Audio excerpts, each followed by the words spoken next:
And this is WMNF Tampa, and this is True Talk.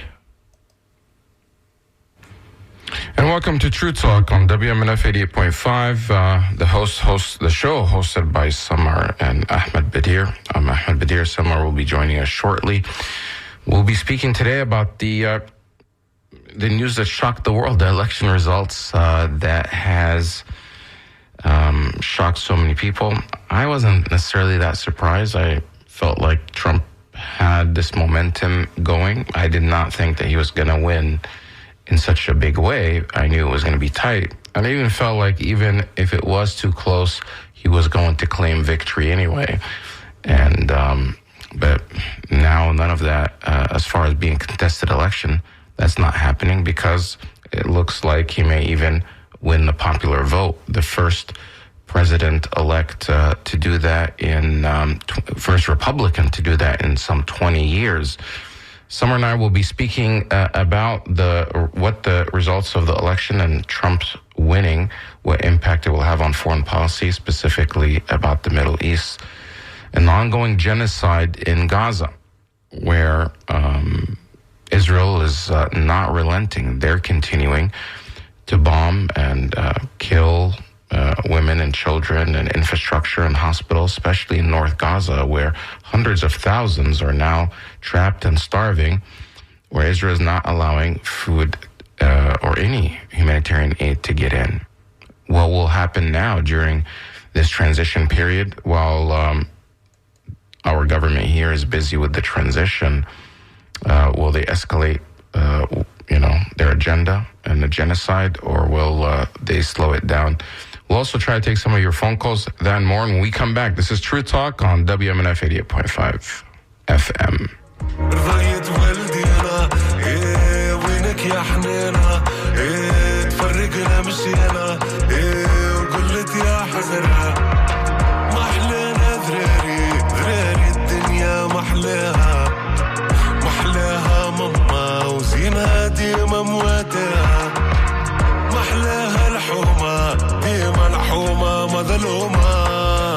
قتلتنا الشيخة وزادت قتلتنا الحكومة.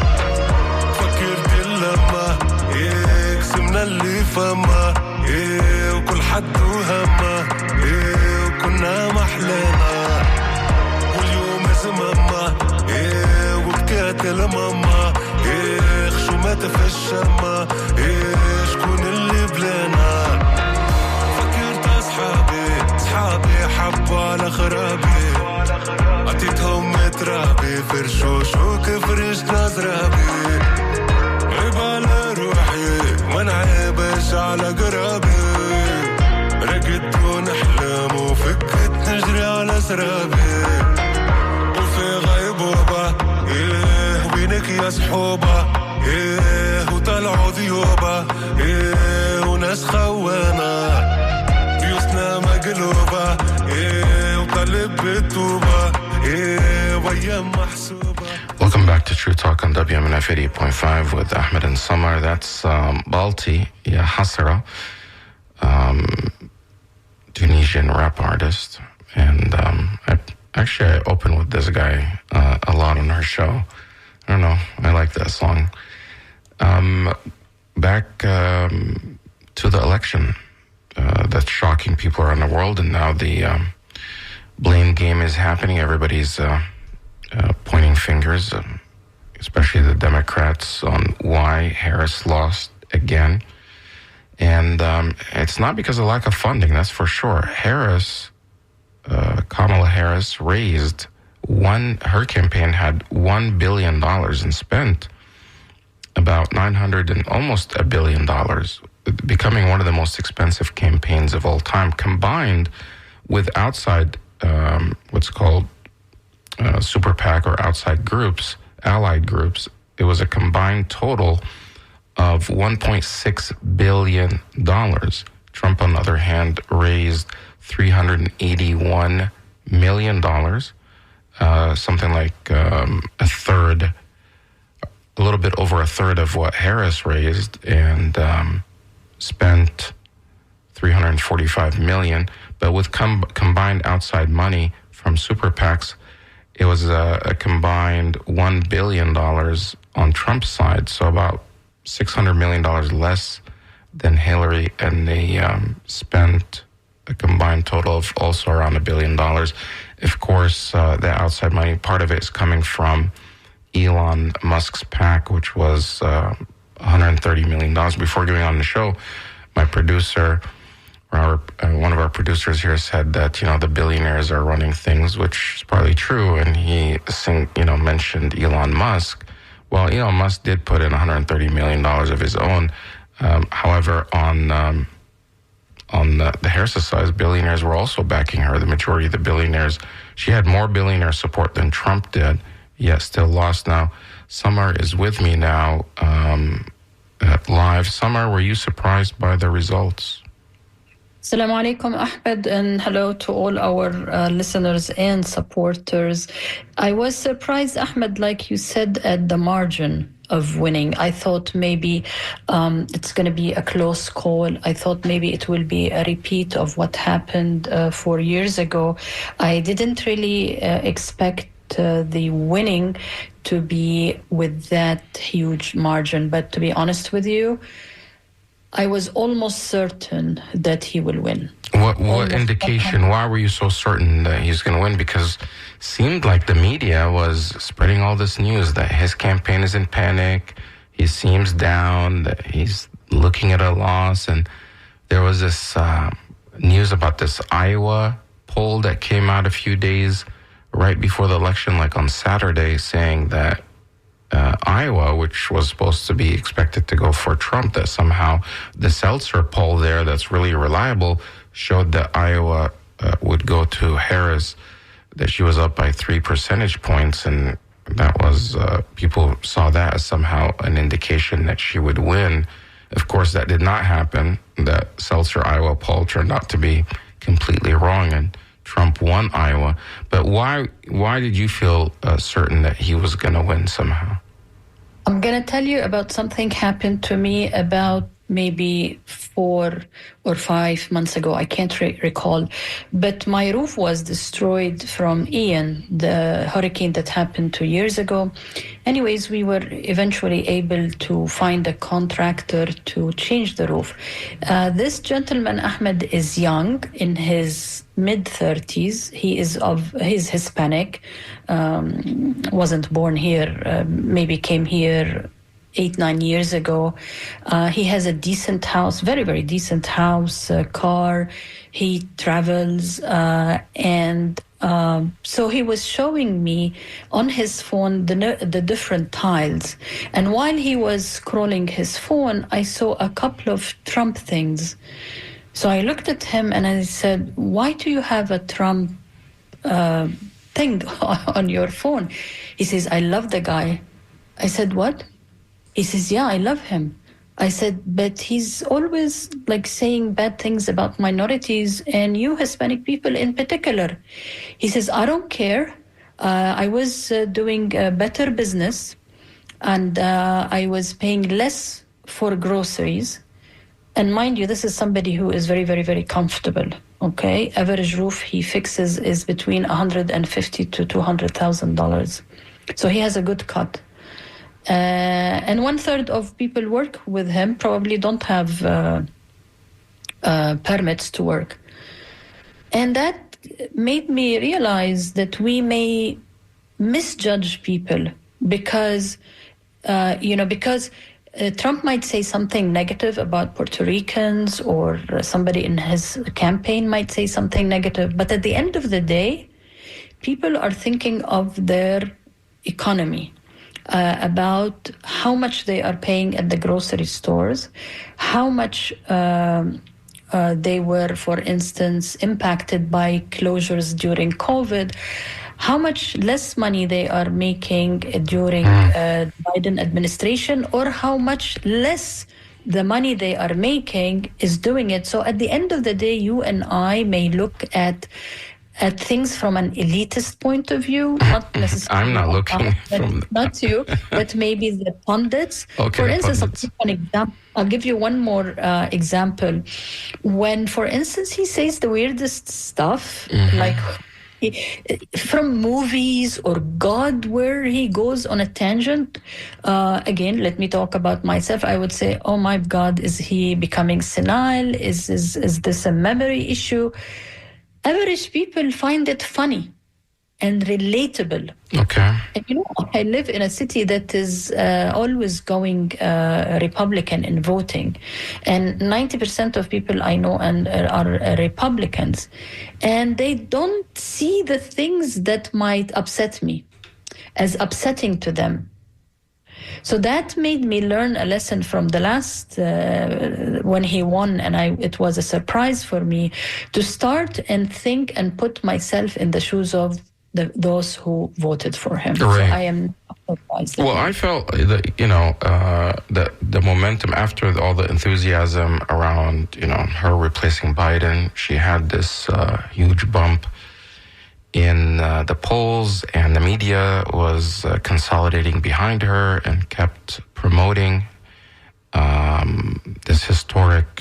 the possibility of the historic win for the first woman president and the first Black woman and Indian woman, and it would all be these firsts. And a lot of it was focused on identity politics. But once they started campaigning, it was again the same message of 2020, and even the same message of 2016. Well, vote for us because we're not Trump, and not necessarily talking about issues that were impacting everyday people. So I thought Trump. But later on, when she started doing that, things were switching, and Trump started having the momentum. But then I had my second thoughts after that Madison Square Gardens rally, where the opening act, this comedian made the comment about Puerto Rico being, an island of garbage. And of course, the media pushed this narrative that somehow, as if Trump himself had said it, but it was all over. And Puerto Ricans were upset, and Bad Bunny and all these, and Jennifer Lopez and other Latinos came out and immediately endorsed Harris. And people thought that, and especially in Pennsylvania, where there's 500,000 Puerto Rican voters, that would tilt the scales.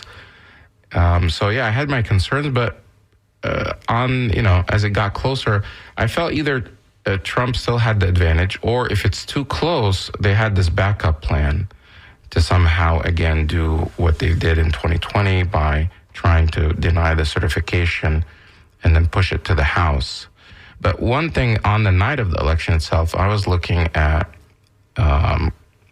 Georgia and North Carolina. I felt like if they went to Trump, then she can't recover, because those were the ones that get reported early on. And once that happened, I felt like there's no chance she can come back. But even before that, the margin that she won Florida was much bigger than anyone anticipated. And it happened so fast and by such a huge margin, especially also in South Florida. That gave an indication that things are not going well for her, because, of course, there are a lot of Puerto Ricans and a lot of Latino voters in Florida itself. And the fact that it wasn't even close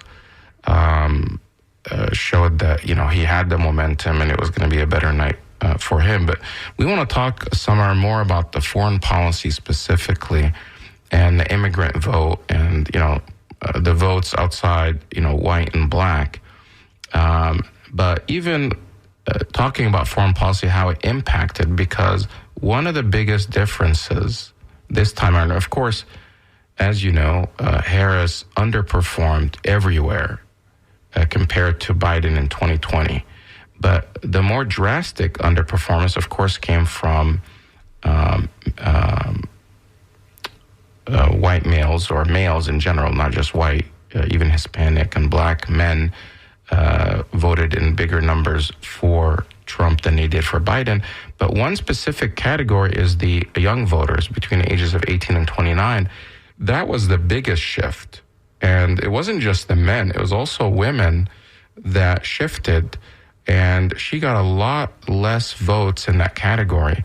And some people are attributing it to foreign policy and also what they've, happened in Gaza, because that segment of the population, that those young voters, care more about that issue than other categories. And that actually made a big difference in states like Michigan and Pennsylvania, So even though, of course, Gaza and the genocide that's happening there was not the only issue I felt like it was one of the contributing factors to their defeat, especially in states like Michigan. And, the polls had her up in Michigan, but she was defeated there. I don't know if you felt the same way, that the ongoing genocide in Gaza.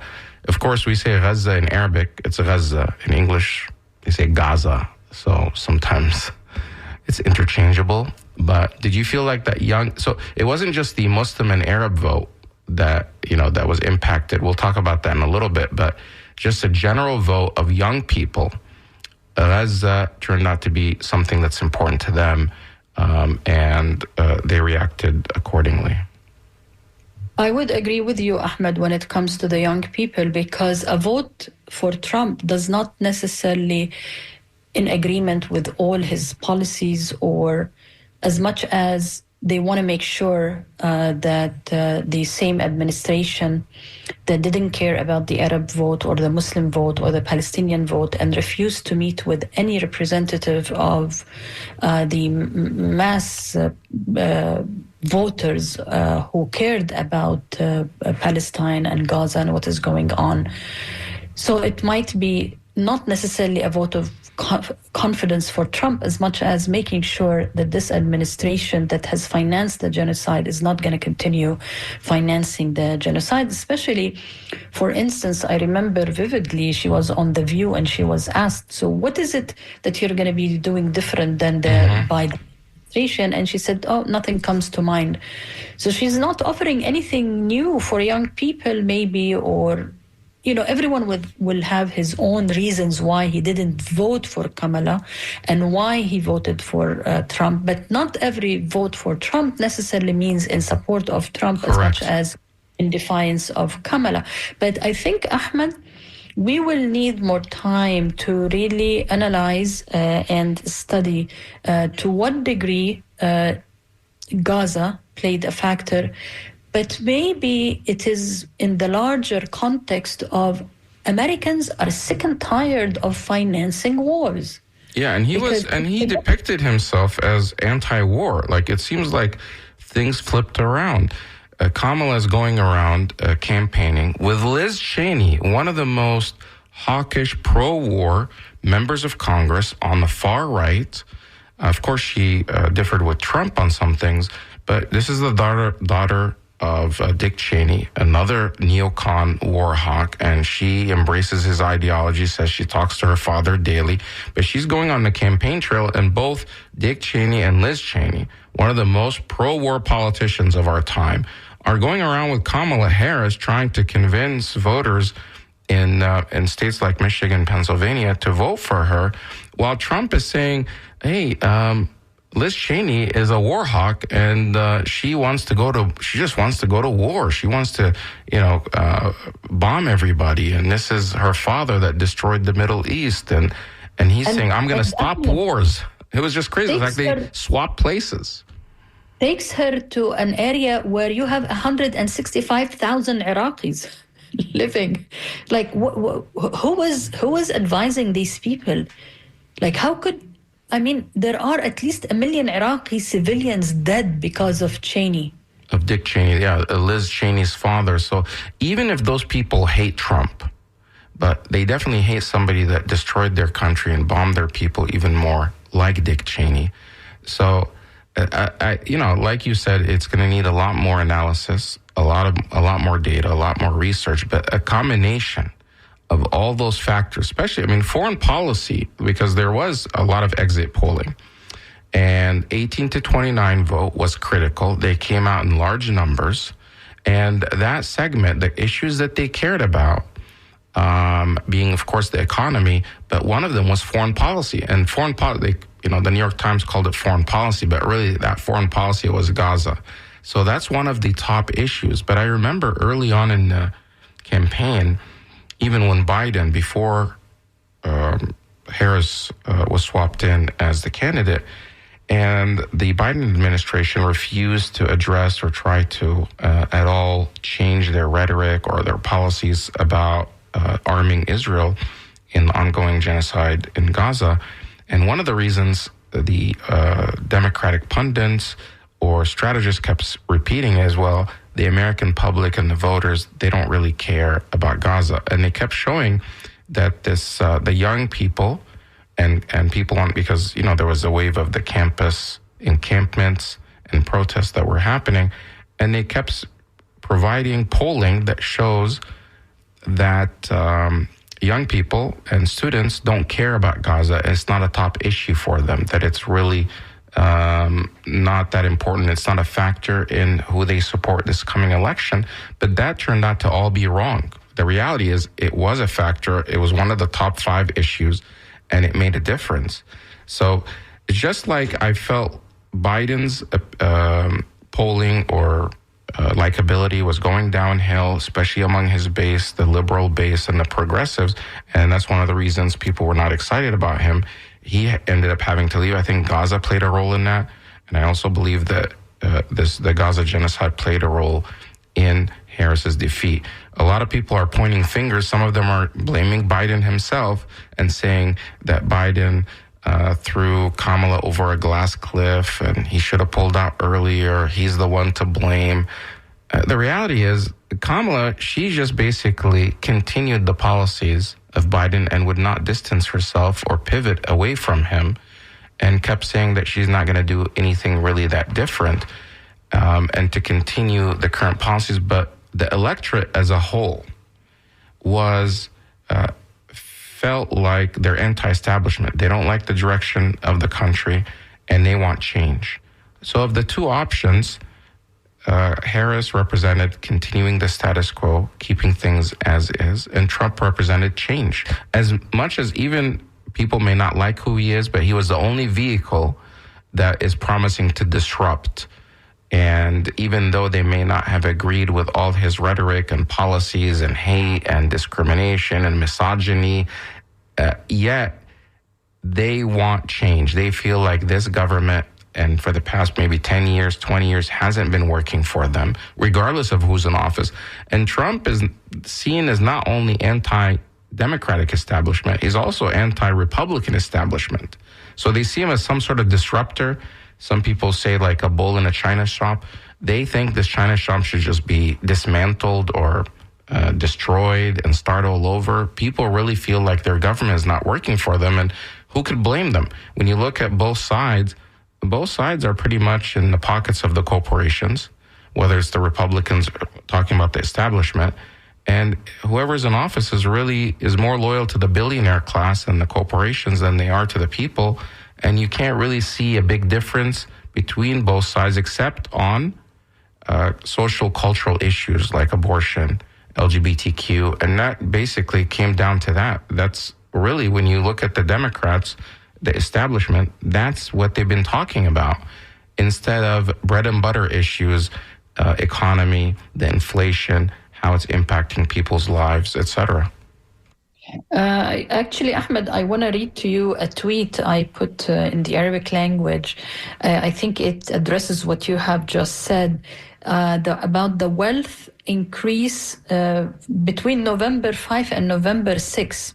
Okay? Mm-hmm. Like 2 days ago. Elon Musk only, his wealth increased 10%. His wealth is $290 billion. After the election results. After the election results, just him, he made $26.5 billion in one day. Jeff Bezos' wealth increased 3%. I think only Mark Zuckerberg is the only one whose wealth didn't. Because Trump has been saying that Facebook is the enemy or something. He's the only one. So Larry Ellison, 5.4%, around $10 billion. The only guy who lost money is the French guy of Louis Vuitton. I really have no idea, but he lost like billions. I have no clue why. Bill Gates from Microsoft, 1.2% of his $100 $159 billion. So you have like 10 people who made billions, except for Mark Zuckerberg and the French guy of Louis Vuitton. So like you said, Ahmed, if you look at the polling that the media maybe do not concentrate on, like it's the economy, it's the economy, the economy. And like, I think what you were explaining, because I saw your interview on Al Jazeera English, the establishment, this government, the government, not control as much as the lack of change, whether you are a Republican or a Democrat. And it doesn't mean that Trump is going to change anything. Because, for instance, Ahmed, I was looking at a report that Trump promised to increase tariffs on imported goods. But for God's sake, half of what we eat and drink and consume is imported from outside the U.S. Right. So that means somebody higher prices. With the company, it's going to be an average for an average household. It's $2,600 more to pay on top of what more you are paying now, because those countries will increase maybe our tariffs on our imports going to their countries. But also, if I am a shop and I have to sell you cheese that is foreign, I'm going to increase the prices. So, but like you said, people are they going to put tariffs on cheese? Because I like cheese, especially. Yeah, if anything, this is what he promised. But this is one thing. So it doesn't mean that he will deliver anything, because he also... Well, he is going to have the Senate. They have the Senate now, and the House is... They haven't ruled, it's still being calculated. It may be 1 or 2 weeks before we find out who controls the House. But the Democrats lost the White House. They lost the Senate, and now they may even lose the House. Do you think that there's going to be any self-reflection, like, hey guys, maybe we're doing something wrong, maybe we need to change our strategy or our policies? Because again, this feels like 2016, and the candidate for change within the Democrats was Bernie Sanders. And just as a disclosure, I was I was involved in the Bernie Sanders campaign. I was a delegate for him. I believe that, he was offering some change, and it really resonated with Democrats. But the establishment, we know what happened. The Clinton people and the establishment within the party strangled that campaign, contained it, rigged the vote somehow, and Hillary came on top, and she eventually lost. And now, again, it's the same people that pushed Hillary Clinton are the same people that pushed for Harris. It's the same establishment, and they've sidelined the Bernie Sanders camp and that whole wing. And again, they lost again. When will there be any type of self-reflection to say, hey, well, maybe it's time to change the leadership of this Democratic Party to be more in line with what the people want and what the base wants? Because they seem to be out of touch with the base. 70% of Democrats want to stop arming Israel in the genocide. Yet the establishment, the elites within the Democratic Party, are the ones that are denying this. They are the ones that are getting in the way. They are not reflecting what the people on the ground want. And when you try to challenge, whether at the local level or at the state level or even at the national level, it seems like they've rigged the rules in certain ways to make it very difficult and make it undemocratic for anyone else to be able to have change or overhaul this Democratic Party. Case in point is how they picked Harris. She was just, appointed instead of having an open convention. She was just chosen by the leadership. Ahmed, I think you raised also in the middle of what you were saying a very important point, and I really want to address that. The reaction, you asked, will there be reflection? The knee-jerk reaction from people on Twitter, because you know how much I am there, from supporters of Harris and Republicans, coming at me and people like us, although I publicly do not mention if I'm going to vote for this or that. I don't do these. but saying, oh, okay, now we'll see how he will wipe Gaza out. Now you will see how he will turn it to a parking lot. Now we will see how Trump is going to finish the job really quickly and support Netanyahu. Like, excuse me? As if you're to blame. As if you're to blame for what happened. Yeah, why aren't you like taking a moment to think of what you are saying? Why this hateful language? You keep pointing fingers at Trump supporters and say they are hateful, they are ugly, they say bad things. You are doing the same to me. Oh, I have nothing to do with that. You don't even know what is my vote. Why are you blaming Arabs? I think they're trying to blame because they saw some segments like in Dearborn, in the most populated Arab and Muslim city in America, the majority of the votes there, and in the past they've always voted for the Democrat and for Biden. They completely flipped, and Trump surprisingly won the majority of votes out of Dearborn because they voted against Harris. But that same community, interestingly enough, did not do that down ballot. They did that for the president, but when it came for their congressional candidate, Rashida Tlaib, it was the other way around. Rashida in Dearborn, Congresswoman Rashida Tlaib, she got double the number of votes than Kamala Harris. So even though they're both in the same party, so it's more about the policies. It's not like these people just abandoned the Democratic Party. Yeah, but it was something against Harris because, one, Harris refused to go to Dearborn at all. Trump actually went there and tried to court the people and said, I'm going to bring peace for people that are tired of the war. So it's not, and then, so I think they're trying to say, because there are stories that in some communities, Arabs and Muslims voted for Trump, that somehow they want to lash out at the Arabs and Muslims over Gaza. But guess what? If all the Arabs, and Muslims in Michigan, and all the people that voted for Jill Stein, all voted for Harris, she would have still lost.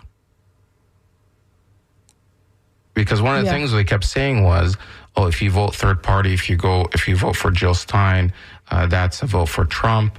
However, if you calculate nationwide even, if you calculate all the votes of all the third-party candidates together, you're talking about Jill Stein, Oliver, even RFK, who was no longer in the race but was still on the ballot, and anyone else. If you calculate all the third-party together combined, if they all voted for Harris, she would have still lost. That's how bad the loss was. And also Ilhan Omar won, so it seems... like you were saying, Rashida and Ilhan, they won by very comfortable margins. At the same time, the rest of candidates are fighting for their lives. But one more thing, Samar, I just wanted to point out on that note. I was watching an expert talk. I think it might have been on Democracy Now!, basically pointing out that all the congressional candidates that stood against and spoke out against the genocide in Gaza and were vocal, there aren't that many. In their general election, they all won comfortably. They did not lose. So the idea that somehow if you speak out for Gaza, that will hurt you in the general election, that did not happen. Like you mentioned, Rashida, Ilhan, Samar Lee, they all won their elections, and actually by way margin. So on one hand, Harris lost, right? But that did not translate to losses for those that within her party, Democrats, who were vocally in support of ending the genocide and speaking out against Israel. Those people won. Harris lost. So that should offer some self-reflection that, hey, maybe the Rashida and the Ilhan and the Samar Lee wing have something that the voters want, and especially when it comes to foreign policy. Now, the people that they were able to defeat, the AIPAC and the pro-Israel lobby, they're able to defeat Jamal Bowman and Cori Bush, but that did not happen in the general election. That happened in the primary by AIPAC recruiting other Democrats to run against the incumbent Democrat to kick them out of office and pumping millions and millions of dollars, and sometimes 5-1, 10-1, as far as the funding to defeat Jamal Bowman and Cori Bush. And they were not defeating them on a message that, oh, they're pro-Palestine. They were smearing them with other tactics about local issues. So the point that I'm trying to make is standing up against genocide is actually a winning policy, and those that stood up against the genocide actually won their election. Those that enabled the genocide, like Harris, ended up losing. Of course, that wasn't the only reason. There are a number of them, but that's an important criteria. And I think it should motivate more Democrats to be vocal against the genocide and against arming Israel to continue the genocide. Let me just remind our listeners, this is True Talk on WMNF 88.5 FM. My co-host Ahmed Bedier and myself, Samar Jarrah, are discussing the result of the elections from our perspective as American Arabs. Ahmed of Egyptian origin, I'm of Palestinian origin. We are both Muslim. We are also, Ahmed, maybe in the last few minutes we can talk about what is being said in Arabic in the Arab world, because it's quite interesting. But I just want to address a tweet by David Korn, who's a DC bureau chief of Mother Jones and an MSNBC analyst. He came back to say, oh gosh, you misunderstood this tweet of mine, where he was responding to the fact that somebody was saying how much Trump won in Michigan. So one was showing this image of Trump getting 60% of Latino votes in Michigan versus 35% Latino votes in the same state. So David Korn says perhaps massive deportations will affect how they see Trump. They need really, like you said, if they want to salvage the Democratic Party and salvage and think, okay, what can we do after the 4 years, how can we defeat, because I am sure his vice president will be running for office. They really need to do reflections. There is another point, Ahmed. I just read a statistic that says 79% of Jewish votes went to Kamala. And this is something that has not happened, statistically speaking, for 24 years. So this is also another thing that should be reflective. What is the point of that? What is the reflection? So many people are standing with genocide, voted for her. Right. Because the pro-Israel people are standing with Harris, is what you're saying.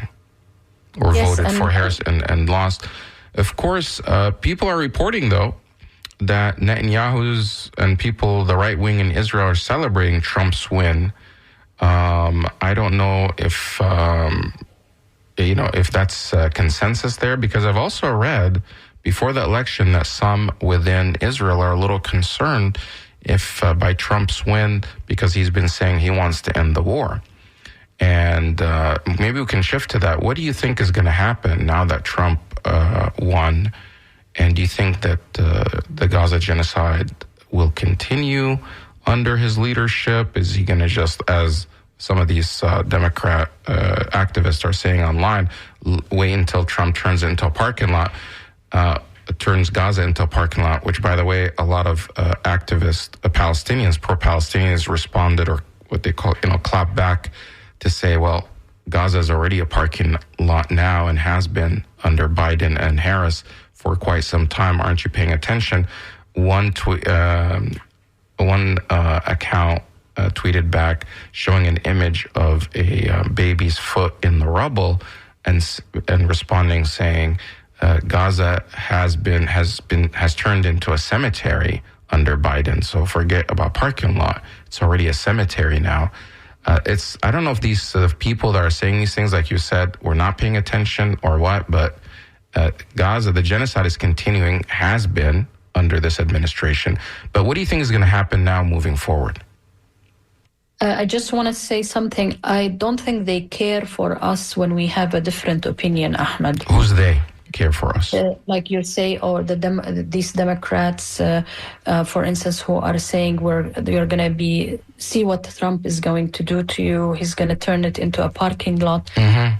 They do care about us when we are on the same page, but if we have a different opinion, all of a sudden they remember that we can be deported and we are the other and we are brown. But you and I mean, it's not like we are pro-Trump. We're just saying, hey. Absolutely not. It's like they equate criticism of somehow that you're being with the other side. No, okay, own up to your own mistakes. Why aren't you blaming white women and white men who voted for Trump? I mean, Harris barely won, won the white women vote, but not by a huge margin as she did with the black women. And white men, I mean, overwhelmingly for Trump. Why aren't you blaming the young vote? They're out of touch and they want to just blame everyone but their own selves and their own policies, that they don't want to talk about the issues that are really impacting everyday people. And they need that self-reflection. You know what? When you mess up at a job, you usually get fired. Let's just see how many people are going to get fired from this political establishment. I think that they'll probably likely, do everything they can to remain in power to lead the Democrats. But let's just get back to this topic before we end up. And by the way, we want to take some phone calls at the end to get some reaction. So if you want to call in, you can call in live at 813-239-9663, 813-239-9663, or you could email us at dj@wmnf.org, dj at wmnf.org. But please answer that question. I want to read a couple of emails. What do you think is going to happen that Trump is now won the election when it comes to Gaza? I think he will find a way to cut a deal, as he likes to use this word. I think he will try to stop it somehow. It doesn't mean it's going to be to the advantage of the Palestinians. It doesn't mean that he will be pursuing two-state solution. I don't expect anything, to be honest with you, very positive from Trump. However, I think you and I had this conversation. He might actually the idea of Israel annexing the West Bank. It's already under total occupation. So just give it another name. And this would put Palestine in new perspective, because this idea of milking the two-state solution, I mean, every time I hear two-state solution, I want to really don't want to say. You want to puke? Is that what you're saying? Yeah, is that a okay word? I'm not sure. Puke is okay for the air. Okay. Vomit. Now, so really, it's dead. So not that, because just to clarify to people, you're not against it because you're against people having their own states, but you're saying that because it's a facade. It's not possible anymore. They're just using it as an excuse to just further, as if somehow there's hope for it, but it's non-existent. It can never happen anymore because of how much land Israel has already taken and occupied and built settlements all over the land. If there's a two-state solution, the land of the Palestinians is all populated now with Israeli settlers, right? Is that what you're saying? Exactly. It's worse than Swiss cheese. It's hopeless. There is nothing called two-state solution. So it's indicative of how the Democratic Party, and before it, of course, the Republican Party, always sell this idea of two-state solution, which is undoable and unattainable and too late to do it. So maybe really we have to face the reality that there is an apartheid state. There is a law. If you are Jewish, you are protected under it, and any person and any property that is not Jewish is going to be living under a different set of laws, and you can be killed, and anything can happen to you. Let me read this message from DeMarco, who said he basically sent a screenshot to a text message he sent to the Kamala campaign. Of course, I'm sure you've gotten all these text messages, in the past couple of months from the campaigns trying to get you to go vote for them. So he sent a message, and he sent me the screenshot of it. And this is back from October. He sent a message saying, if you stop funding genocide, I'll support. And he says, if you lose this election, it's because you're funding genocide to protect apartheid. All you have to do is announce that you will change policy and stop arming Israel. If you lose, it will be because of your arrogance, and you will deserve it. We don't deserve to have you risk U.S. democracy to continue funding genocide. And in the comment today, he's saying, when he copied this message, he said, he or she, I don't know their gender, about Harris. Harris allowed Trump to be the peace candidate, which is a sick and twisted joke, because she is arming Israel, promising to arm Israel, said build the most lethal military in the world at the convention. And somehow Trump pivoted and said, hey, I'm going to bring peace. I'm going to stop the wars. I'm not going to start new wars. Of course, and he's saying it's a twisted joke that that's the case, but all she had to do is say, when it comes to foreign policy, that I'll stop arming Israel. I want peace, not war. And things might be different. I have Betty called, and she's been on for a long time. I'm going to take her phone call, and if you want to join in, you can call 813-239-9663, 813-239-9663, or you could email DJ at WMNF. Betty, sorry you've been on hold for so long. Thank you for joining. You're on True Talk right now. Go ahead, Betty. Betty, are you still there?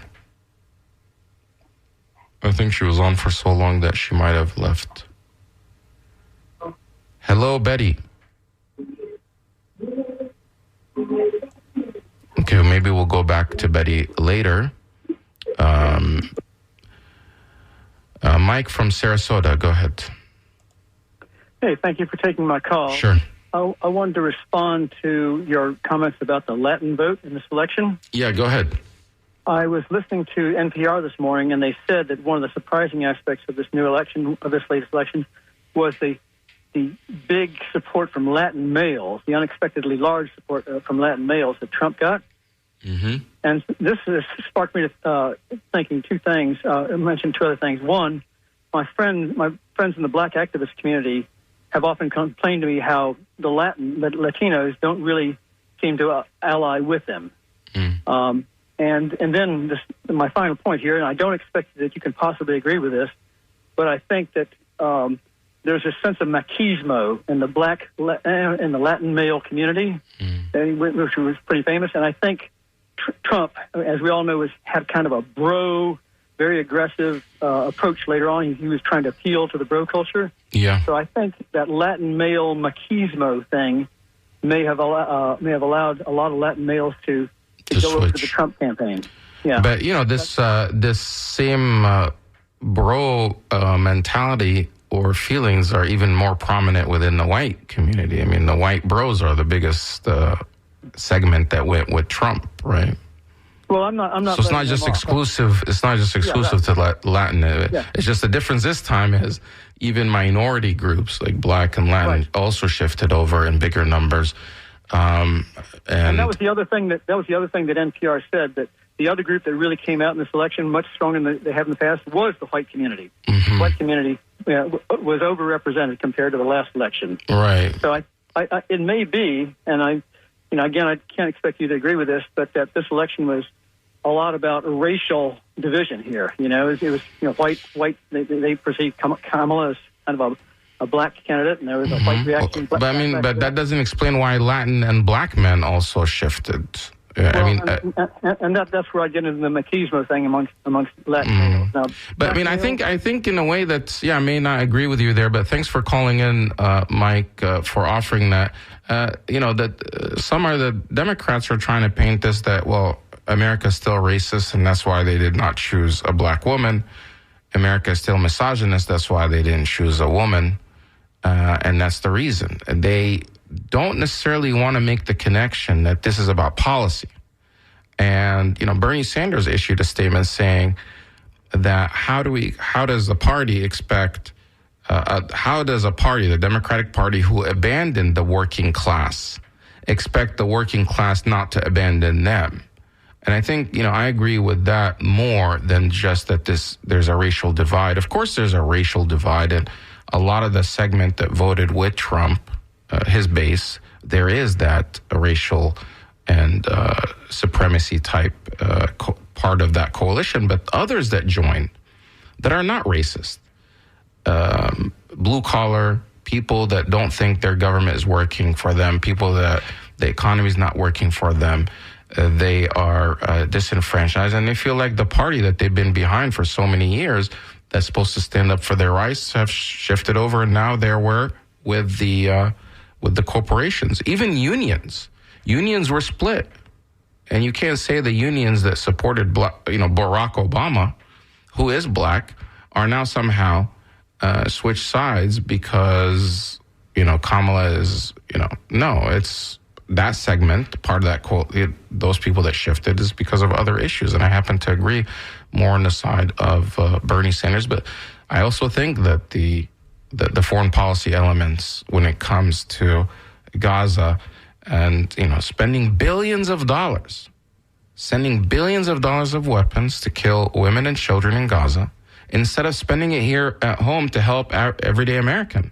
I think people are tired of that. Even Ukraine, they're tired of spending so much money overseas on these military, supporting militaries and American, what they think is American, what some call American imperialism, while ignoring the spending here at home, while infrastructure and healthcare and people can't afford groceries, they can't buy houses, the rent has skyrocketed, and you're still sending billions overseas. I think people, so the coalition that came together to support Trump, it's not necessarily all because they like Trump, and it's not because they're all racist, and it's not because they're all misogynist.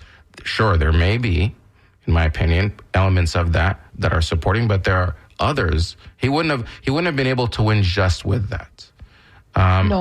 The easy way out is to use labeling, racist, narcissist, evangelical. They want, they support him.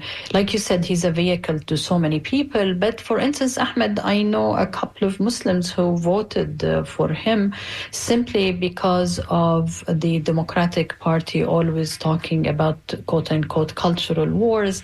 There are people who think that this non-stop talking about gender issues or about bathrooms and transgender, there are people who genuinely are afraid from a religious point of view, from a Muslim point of view, when it comes to their children and what they are exposed to at the school system, whether you like it or not. These are factors out there. So is this Muslim racist? Is this Muslim in support of the policies of Trump? Blank? No, he just picked one thing that is most important to him. Right. I would say. And I think Trump was savvy enough to know that these are things people are disgruntled about. And he spoke about them. And whether he believes in them or not, they resonate and said, oh, okay, well, I'm going to get behind them about this issue. I want to read a message from Alexandra, who said, hello, I agree with both your comments. I believe she abandoned the voters she was taking for granted. She failed to distance herself from Biden on the economy and the Middle East. I don't know if you saw the Intercept article in which a Muslim speaker was booted from the convention without explanation. Yes, we saw that. In Michigan. His name was Ahmed Ghanem. And he was immediately courted by Trump to be a main spokesperson. That says it all. Also, she spoke about women's rights here while defending Israel's massacre of mothers and children. And she says, thank you for your show. That's Alex. Thank you for listening. And here's another message. Oh, this just says you missed a call. I don't think we have enough time for any more calls, Samar. If you didn't get a chance, you could email us your comments at truetalk@wmnf.org, truetalk@wmnf.org, and maybe we could read them on the air. Samar and I check that email address often, and we can maybe reply to you. Samar, there's only about a minute left, and then we're going to go to the scoop, and that's NPR. I think in the immediate future, things are going to get kind of bad in Gaza. I think Netanyahu and Israel will take advantage of the transition period where people are busy between administrations, and they're going to try to cause as much destruction, grab as much land as possible in Gaza and southern Lebanon, and to, annex those areas and maybe say the excuse is that they want a buffer zone, and try to change the realities, the facts on the ground as much as possible before the inauguration. But I believe they'll wrap it up before the inauguration because they don't. Netanyahu wants to gift this to Trump that somehow he's the one that was able to stop the war and that he doesn't have to inherit this genocide that's going on. So Trump can say, look, I'm already starting on this, because he doesn't want this headache when he starts. And he'll probably go back to the normalization and try to push Saudi and other Arab states to normalize with Israel. But we'll talk more about this. This is